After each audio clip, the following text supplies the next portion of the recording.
Hey everyone, it's George from Blockchain DXB and today's the 8th of October 2024. Now so far as the price of Bitcoin on the global cryptocurrency market is concerned, guys, the market is looking red and we know the reason why that thing is happening, isn't it? And I'm pretty much sure a lot of notorious traders as well as Bitcoin whales and cryptocurrency whales, they're heavily trying to manipulate the market, isn't it? Because on the 10th of this month, guys, the CPI numbers will be out and most likely the bad inflation numbers will be going down. And after that, guys, there is a very high possibility that the prices of Bitcoin on the global cryptocurrency market will be pumping up. Now in today's episode, guys, we do have some really interesting news, and the first one is an unfortunate news that talks about Bitcoin miners' profit. And ever since Bitcoin mining halving, guys, the newly minted Bitcoin is halved, isn't it? And unfortunately, one of the industries that gets affected the most, that is the Bitcoin mining industry. And Bitcoin miner profitability, guys, has hit a recent low in September of 2024. So I'll definitely go and touch base on this news. Now what I'd also recommend you to do is, guys, there's an interesting website called as nftevening.com, and they have gone ahead and put out a list as to how much it costs to go ahead and mine one Bitcoin. Now really I'm not sure if the numbers are genuine or not, because what that report states, guys, is in Iran it costs roughly around $1,324, but in Ireland it costs $321,000. This is an absolutely massive difference, isn't it? Now I do understand that mining in Iran is definitely profitable, but if you look at the difference is absolutely humongous. But nonetheless, guys, I'll definitely go ahead and touch base on this news. Now the second news, guys, could potentially be a game changer for Ethereum, and this is to do with EIP-7781 or Ethereum Improvement Proposal 7781, and I'll go ahead and discuss if this thing is implemented, how it would actually help Ethereum. Essentially what this would do is Ethereum slot time will be reduced from 12 seconds to 8 seconds, and I'll go ahead and share some more information regarding this. Now the next news, guys, is a really interesting one, and this is to do with Revolut, and they have actually put out a statement that because of the crypto anti-fraud tool, they have managed to save the users with $13.5 million, but at the same time, guys, a lot of the users have complained regarding some of the policies regarding Revolut, and this is the decision they have to make, isn't it? And they have to make a conscious decision regarding security versus making the customers happy. So I'll definitely go ahead and touch base on this news. Now the final news, guys, for today has to do with BitGet and their token called as BGP. They unfortunately had some kind of a crash, but looks like the team is willing to offer the customer refunds if they have faced any losses. So I'll definitely go ahead and touch base on this news. Now look, guys, I hate saying this, because this token is connected to BitGet, looks like they're in a position to go ahead and make a centralized decision, isn't it? So these are things you need to be looking at as well. So quite a lot to cover, guys, in today's episode. And like we do in every Crypto and Coffee Date podcast, we will be looking at two news from Dubai, UAE and the Middle East. Now the first news, guys, is an absolute massive news, and even in the local newspaper they have published this news, and the news is regarding crypto taxation, and the news essentially is that United Arab Emirates, they are exempting crypto transactions from value-add tax, and this goes back to 2018. So in today's episode, I'll go ahead and touch base and give more information regarding this. Now the second news, guys, is more of a report that is published in khalishtam.com, and that talks about recruitment in artificial intelligence, and the report actually states that 80% of recruiters do actually believe that GCC jobs will be affected by artificial intelligence. Now I definitely agree to it, guys, and I'll definitely go ahead and give out more information regarding this. So quite a lot to cover, guys, in today's episode. Let's kickstart with it right away. Thank you to our sponsors for being part of the Blockchain DXB journey. Firstly, Advanced Media. Advanced Media, guys, is the largest distributor of professional video, photo, broadcast and cinematic equipment and accessories in the Middle East and MENA region. With over 2 decades of experience, Advanced Media is now the largest distributor in the Middle East, representing more than 100 recognizable brands, including brands such as Zeiss, DJI, Hasselblad, Red and Rode. As a matter of fact, guys, the very mic that I'm recording is being sponsored by Advanced Media as well. And Advanced Media has showrooms in Saudi Arabia and services as well. Looks like they're definitely taking the Middle East by storm. And here's the beautiful thing, guys. They're taking corporate social responsibility very seriously. And they're focusing on 3 Ps. That is people, planet, and prosperity. Now listen, guys, if you do want to find out more information regarding the statement of corporate social responsibility, check out the website, that is www.amt.tv. And here's the beautiful thing, guys. They also want to be a leader and set an example and reputation as a pioneer and member of the community. And in doing so, guys, they also have an AMT scholarship with SAE Institute in Dubai, UAE, so definitely check it out. And also guys, Advanced Media is committed to persistently developing, organizing and hosting training workshops, seminars and community events that educate, inform and familiarize consumers with new equipment and the latest technological advances. So listen guys, do one thing. If you do want to support this channel, go to the website, that is www.amt.tv, and follow the social media channels as well. All of the details are in the show notes below. Next, hey guys, listen, there are 4 things that I'm really passionate about. The first one is death metal. The second one is Bitcoin. The third one is ice cold beer. You can't go wrong with ice cold beer, isn't it? And the fourth one, guys, is obstacle course racing. And today, guys, I've got something really huge to share to my audience. And guys, get ready to be part of the inaugural event of Arabian Warriors event, which is scheduled to take place in Dubai on the 26th of October. And this is taking place in the iconic location of Dubai Islands. Now look guys, this is just not another race. It is a culmination of years of hard work by the team.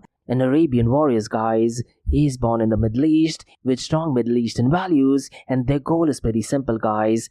They want to make Arabian Warrior the world's premier OCR event. Now whether you're a seasoned athlete or just looking for a challenge, they got everything covered for you. And they have different raid formats as well. You have 5 kilometers, 10 kilometers, 20 kilometers, and the big one, that is 50-kilometer event. And there will be a number of unique, challenging and different obstacles throughout the course. And that's not all, guys. There are events lined up in Qatar as well. Now here's a sweet bonus, guys. Use the code SIGNUP for a 10% discount on your registration. So don't miss this chance to take on a brand new course with some of the toughest obstacles you've ever seen. So do one thing, guys, head over to arabianwarriors.me and sign up for the event. And you can also score a 10% discount code by using the code SIGNUP10. Once again, guys, the website is arabianwarriors.me, and the link to that is in the show notes below. And I'll see you on the race course. Next, Startup OI is global one-tech platform for tech. It offers global high-paying tech jobs with flexibility in working time and location, global free tech events, and tech networks to connect with global like-minded engineers. A brilliant platform to listen to the tech experts in Metaverse and to grab their insights. Now listen, all you have to do is download the app Startup OI. If you're using an Android version, go to Google Store and App Store for iOS devices. Alternatively, you can also click on the show notes below to download Startup OI. Next, guys, listen, if you're into fitness, if you're into adventure, if you want to do something wild but still want to keep your health in check, there is a new podcast in town, a podcast focusing on obstacle course race in the Middle East. The podcast is called the Race Pace Podcast. So check out the Race Pace Podcast across all leading platforms.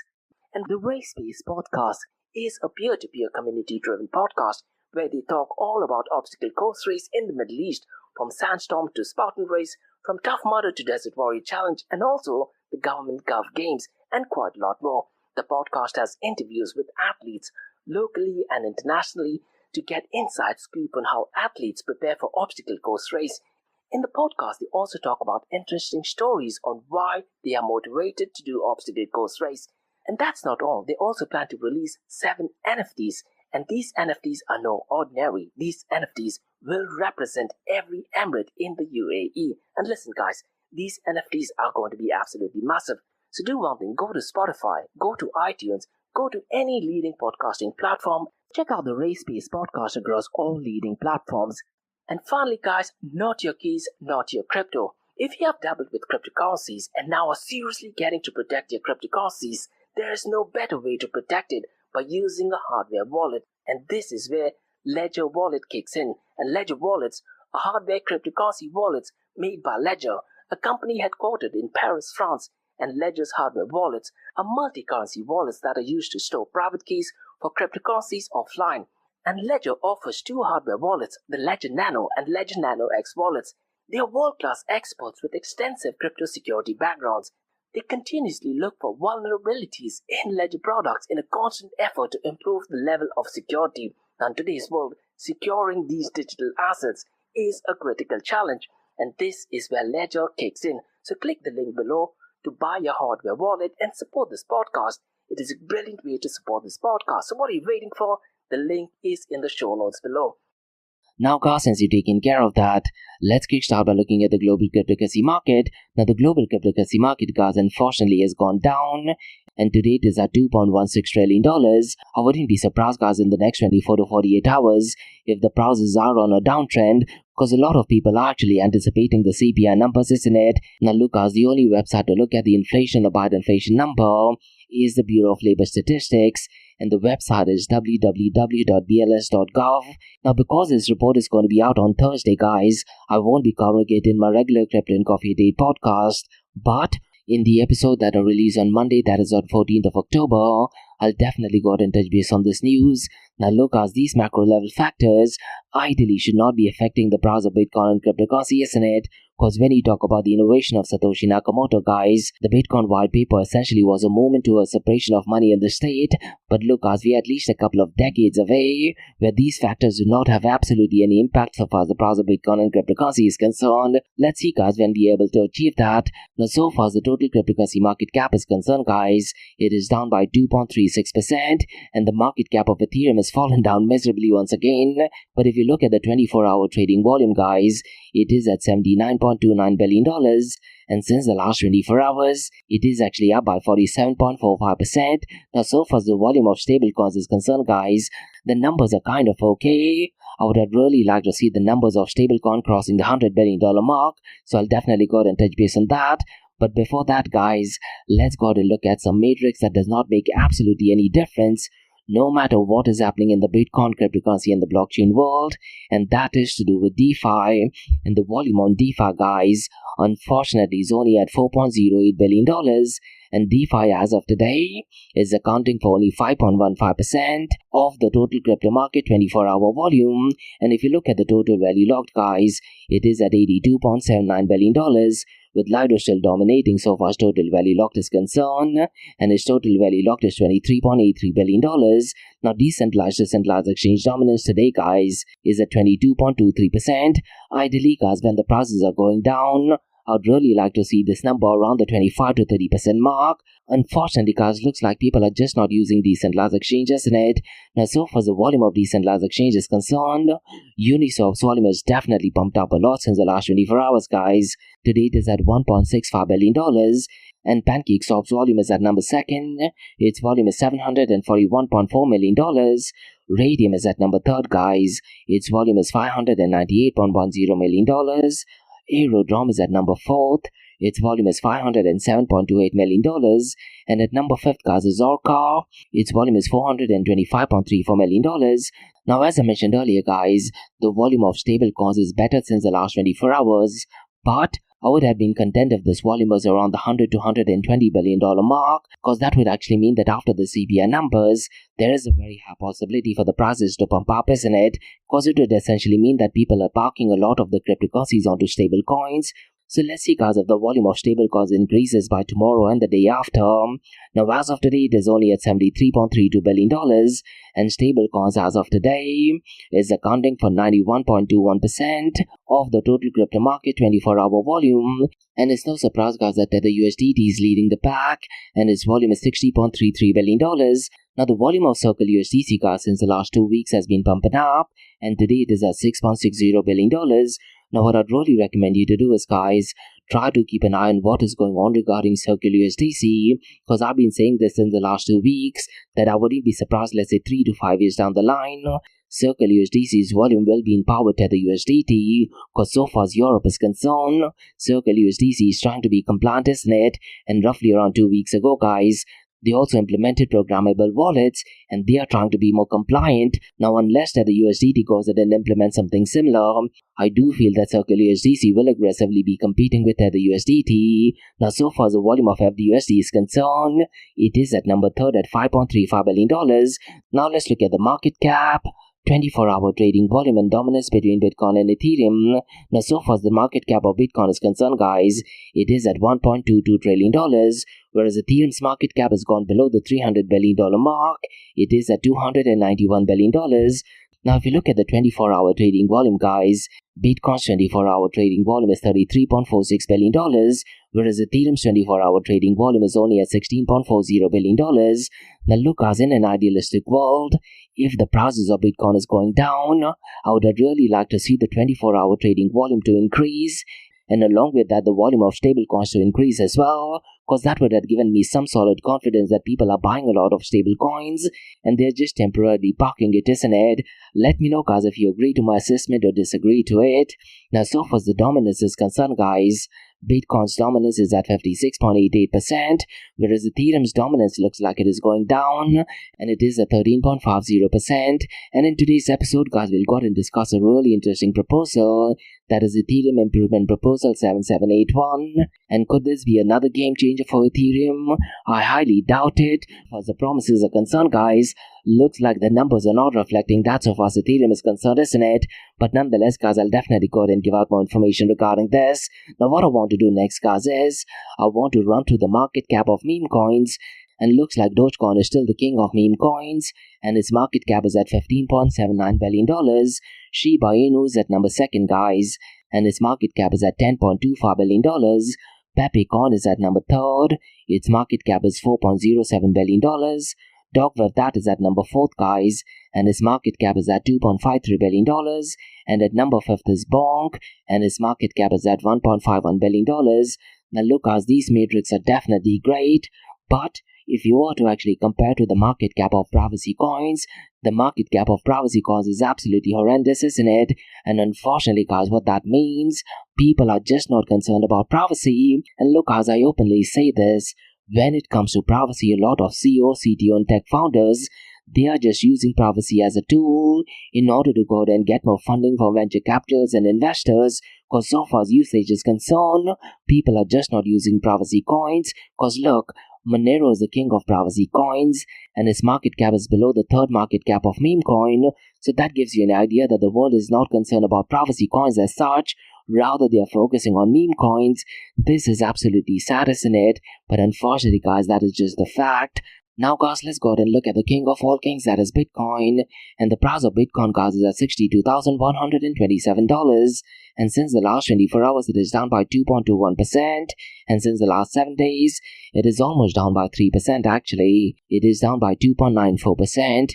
Ethereum, guys, is at $2,420. And since the last 24 hours, it is down by 2.58%. And since the last 7 days, it is down by 8.56%. Binance BNB Coin, guys, is at $561. And since the last 24 hours, it is down by 2.55%. And since the last 7 days, it is down by 3.49%. So look, guys, if you actually look at the global cryptocurrency market, the market is looking red, isn't it? So would it be surprised immediately after the CPI numbers, we might see a drastic pump in the price of Bitcoin and cryptocurrencies? But look, guys, all my past predictions are 100% right 50% of the time, and whatever I'm saying is definitely not financial advice. Now, guys, let's go ahead and discuss some news regarding Bitcoin miners' profit and Bitcoin miner profitability, guys, has unfortunately hit a recent low in September 2024, and the daily block reward profits is actually down 6% month over month, and this is according to a data by JP Morgan. Now, look, guys, this trend historically happens every time there is a Bitcoin halving, and what I'd really recommend you to do is, guys, Laura Shin, going back in 2020, did actually release a couple of episodes, and these were with some of the miners, and they went in and explained why they have to go out and shut down the operation. Because what happens, guys, is these miners, they go out and take up heavy loans, and they have to pay back some of these loans, isn't it? And when the price of Bitcoin does not keep increasing, unfortunately, they have to liquidate it. And this year itself alone, guys, we have talked about so many Bitcoin miners who have decided to shut down the operation, and a lot of acquisition have been taking place as well. Now, the big question is, could this actually lead to Bitcoin mining centralization? There is a very high possibility, isn't it?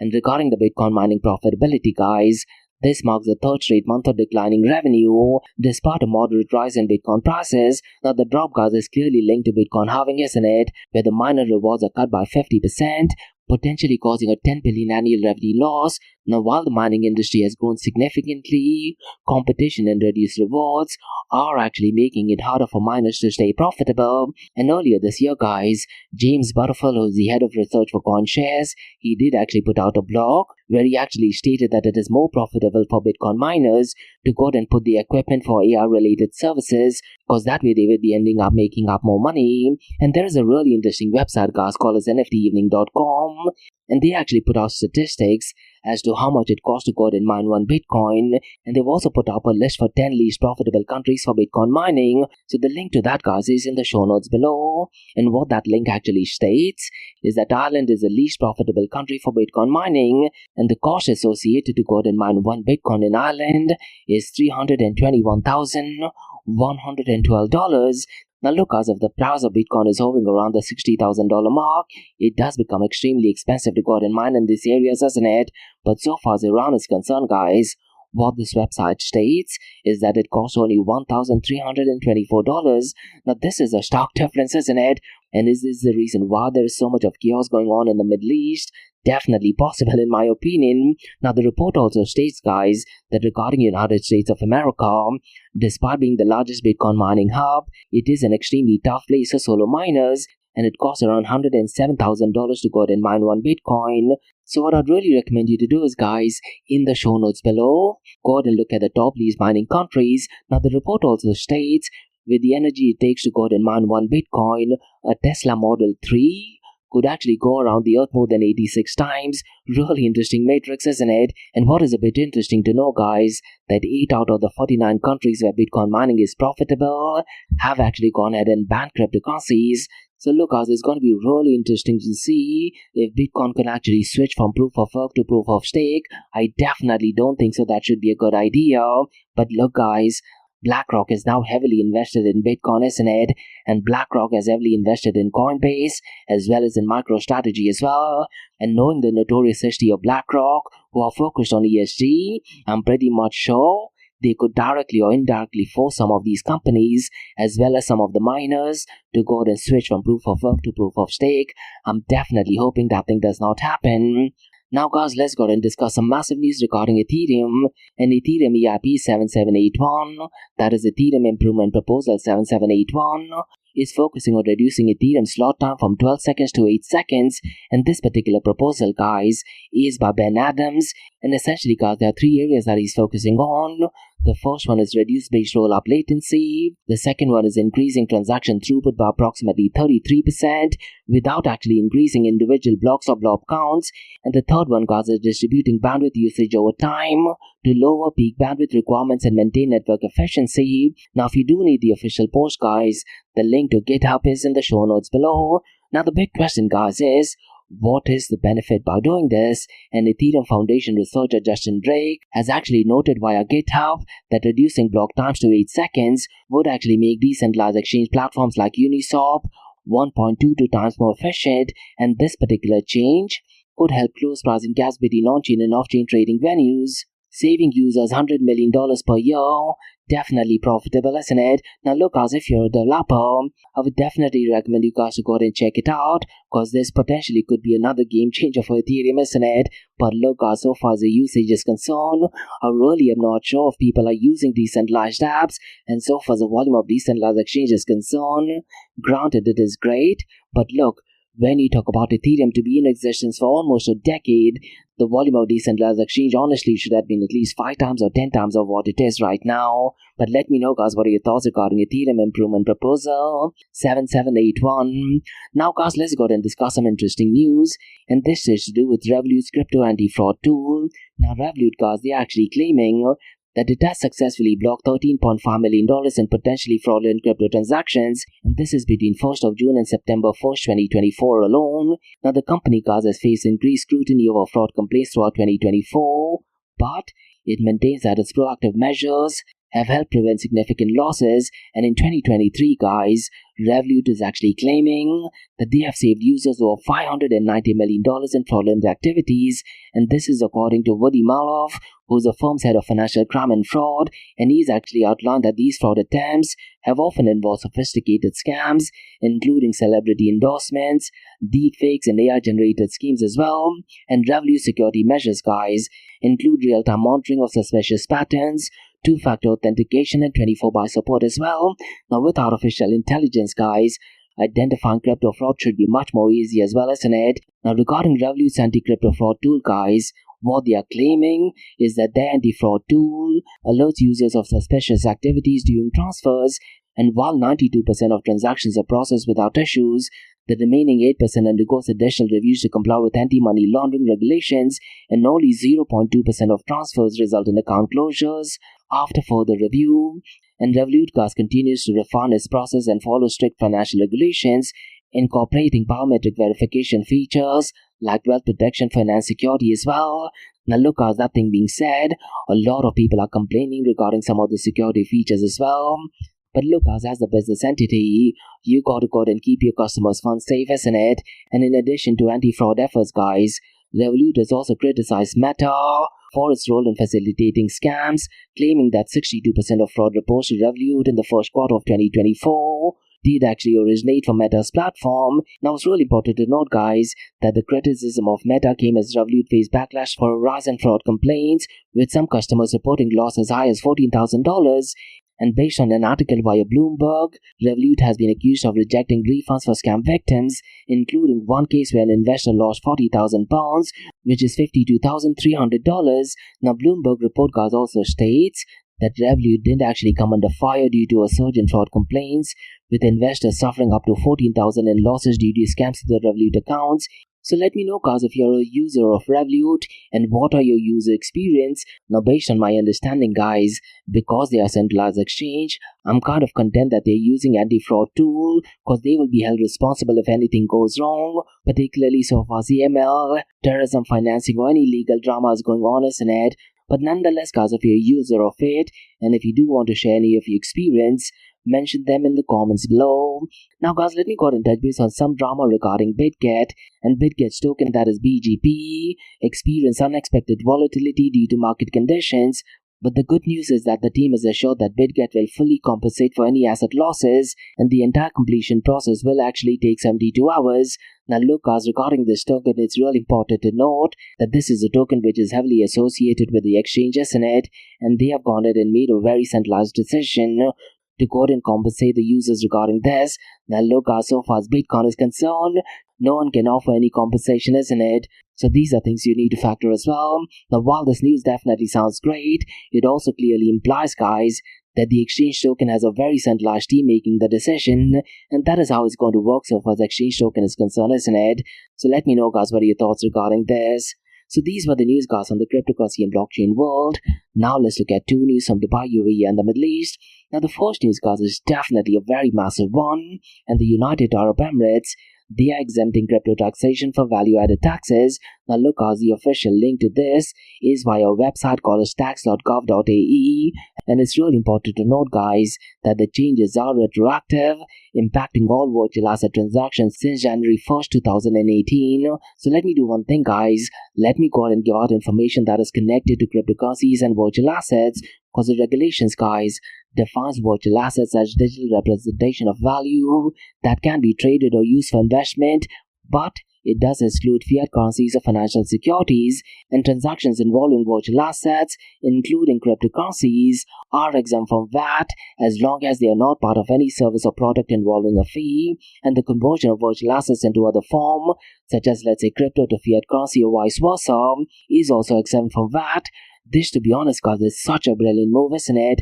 Other countries like India, guys, they are actually increasing the taxation, and in US, guys, with the left-leaning administration, they will be increasing the taxation as well. But so far as UAE is concerned, they are completely exempting all the taxation. This, to be honest, guys, is definitely a game changer. And what this document also states, guys, is that the management, custody or safekeeping of virtual assets by platforms of financial assets do not attract VAT, and trading activities of virtual assets, such as, let's say, buying, selling and transferring ownerships, are VAT exempt provided no explicit fees are involved, and general financial services related to virtual assets, that is fund management, remain exempt unless they involve specific commissions, discounts or other charges. Now look, guys, this is definitely a game changer in my opinion, and this article also states that blockchain platforms facilitating peer-to-peer transactions or decentralized exchanges of virtual assets are included under the VAT exemptions, and cryptocurrency exchanges operating within the UAE facilitating the trading of virtual assets do not need to charge VAT on these transactions, and trading or exchange tokenized versions of real-world assets like property or securities using blockchain technology is considered VAT exempt, and financial products related to virtual assets such as, let's say, derivatives options or swaps based on cryptocurrencies remain VAT exempt unless tied to an explicit fees, and if a cryptocurrency is used as a medium of exchange to purchase goods or services, VAT applies to the goods or services, but not to the conversion or use of cryptocurrency itself. Definitely a game changer, isn't it? And cryptocurrency mining operations, guys, as a generation of new digital assets, are treated as non-taxable if no explicit payment is received for the process. Now look, guys, this exemption for tax might just probably the best in the entire world, isn't it? And even cross-border transactions involving virtual assets exempt from VAT under the zero-rate export classification, and ICOs, that is initial coin offerings, that issue digital tokens without proper direct services or goods are VAT exempt, similar to other financial instruments and decentralized finance transactions, guys, involving loans, liquidity pools or yield farming. Using virtual assets remain exempt from VAT, and individuals using cryptocurrencies for personal investment or saving purposes do not face VAT implications for these transactions. Now regarding stablecoins, guys, what it actually states: while stablecoins are classified as virtual assets, their treatment under VAT exemptions depends on whether they function similar to fiat currencies, which does make quite a lot of sense, isn't it? Because when you talk about stablecoin issuers, guys, they're kind of replacing the role of a bank, in my opinion, isn't it? So keeping all this thing in mind, this particular rule regarding stablecoins does make a lot of sense. And finally, guys, the report also talks about VAT not applicable for crypto custodians, and custodian services provided for holding virtual assets for customers are VAT exempt unless additional services with explicit charges are included. This, to be honest, guys, is definitely a brilliant move, isn't it? And I'm pretty much sure, guys, only because of this news, a lot of the companies from overseas will be venturing into Dubai, UAE, and the Middle East. Definitely brilliant move, in my opinion. Now, guys, let's go ahead and discuss second news, and this is more of an article which is published in Khaleej Times, and what that article states is that 80% of recruiters believe that GCC jobs will be affected by artificial intelligence. So let me go ahead and very briefly run through this news, guys, because what that report states is that 80% of Gulf region recruitment executives do actually believe that AI will affect current jobs, and 90% of recruiters say that more than half of the tasks could be impacted by generative AI, and only 3% of GCC firms feel that their HR teams are fully equipped for AI integration, and 3% of firms actually say that the HR department needs upskilling and digital training. Now, the gap in AI readiness, guys, is especially evident in education and public service sectors, and AI, guys, is transforming HR from traditional practices to data-driven decision-making, as well as in ed and HR professionals, guys, must adapt to significant workplace changes AI will bring, and HR teams currently may lack the technical literacy needed for AI-driven solutions, and the report suggests that training programs are essential to equip HR professionals with digital skills. But the article also discusses that AI won't eliminate jobs, but HR roles will need to evolve according to SHRM manner. Now look, so far as job specification is concerned, you can just type it in ChatGPT to go ahead and create a job specification and job description.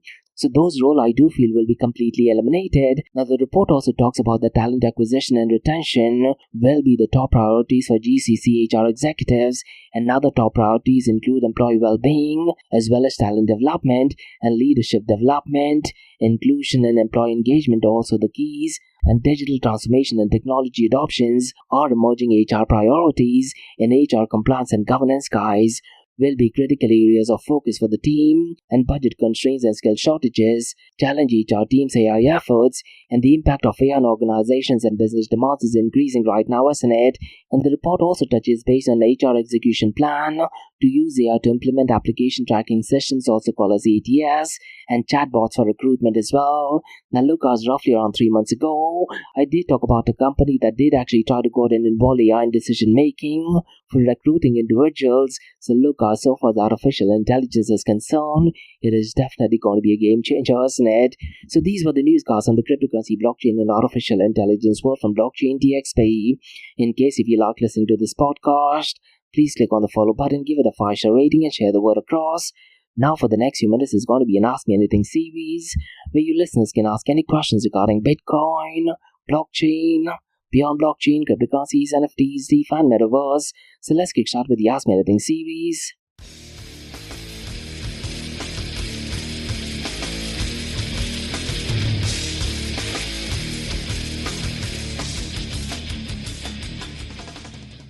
Hey everyone, it's George on Blockchain DXB. You're listening to the Ask Me Anything series, where you listeners can ask any questions regarding Bitcoin, blockchain, beyond blockchain, cryptocurrencies, NFTs, DeFi, and metaverse. I have a question by Thomas who asks, will the reduction of Ethereum slot time make DeFi platforms like Uniswap more appealing to users?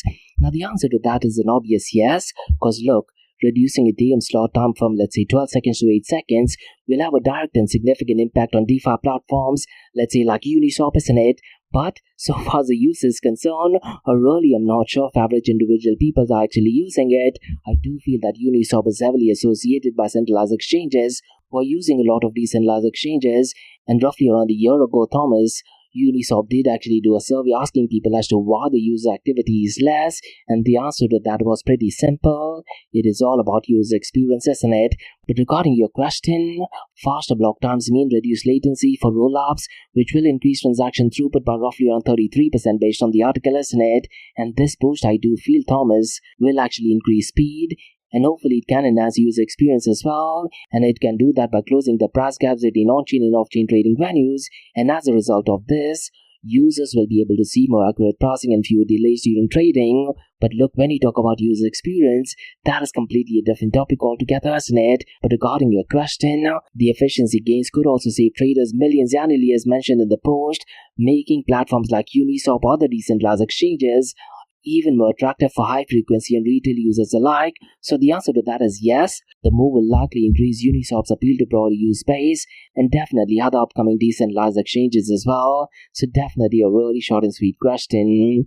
And that's about all, guys, from the Ask Me Anything season Blockchain DXB. In case if you like listening to this podcast, please click on the follow button, give it a 5-star rating and share the word across.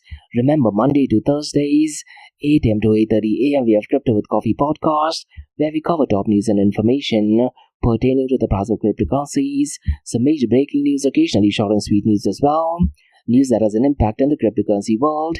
The other two news and information is related to Dubai, UAE and the Middle East, from the cryptocurrency, blockchain and now artificial intelligence world as well. And what you're listening to right now is the Ask Me Anything series, where you listeners can ask any questions regarding Bitcoin, blockchain, beyond blockchain, cryptocurrencies, NFTs, DeFi, and metaverse. So thanks so much for listening, guys, and have a nice one. Bye-bye.